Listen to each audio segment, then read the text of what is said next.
Aspirin അഥവാ acetyl salicylic acid ടാബ്ലറ്റിനെ പറ്റിയാണ്. ഇതിന്റെ കോമൺ ബ്രാൻഡ് നെയിം ആണ് എക്കോസ്പിരിൻ.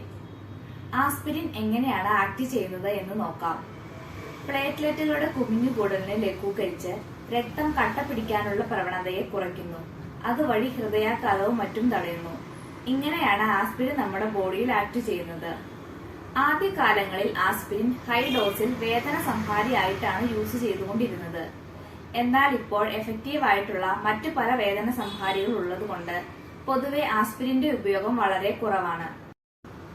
ഇനി ലോ ഡോസിലുള്ള ആസ്പിരിൻ, അതായത് 75 mg യും 150 mg യും സാധാരണയായി കൊടുക്കുന്നത് ഹൃദയാഘാതം, സ്ട്രോക്ക് എന്നിവ വരാതിരിക്കാനും അത് വരുന്നതിനുള്ള റിസ്ക് കുറയ്ക്കാനും ഇത് വന്നിട്ടുള്ള ആളുകളിൽ ഭാവിയിൽ വരാതിരിക്കാനുമാണ്.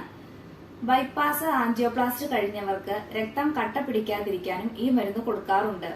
ഹൃദയാഘാതം, ഹൃദ്രോഗം എന്നിവ വന്ന ആളുകളിൽ ജീവിതകാലം മുഴുവനും ഈ മരുന്ന് കഴിക്കേണ്ടി വരും.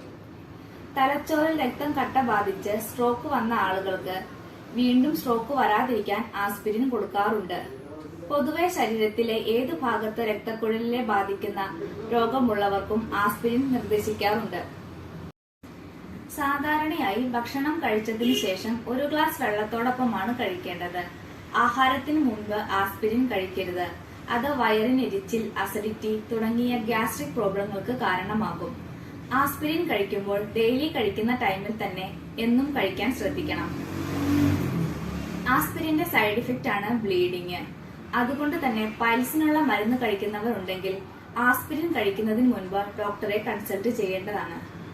അതുപോലെ തന്നെ ഡെന്റൽ സർജറിയോ മറ്റേതെങ്കിലും തരത്തിലുള്ള സർജറിക്കോ പോവുകയാണെങ്കിൽ ഡോക്ടറുടെ നിർദ്ദേശപ്രകാരം ഈ ഡ്രഗ് സ്റ്റോപ്പ് ചെയ്യേണ്ടതാണ്. ഇത്രയുമാണ് ആസ്പിരിൻ ടാബ്ലറ്റിനെ പറ്റി അറിയേണ്ടത്. നിങ്ങൾ കഴിക്കുന്ന ഏതെങ്കിലും മെഡിസിനെ പറ്റി നിങ്ങൾക്ക് അറിയണമെന്നുണ്ടെങ്കിൽ കമന്റ് ചെയ്താൽ മതി.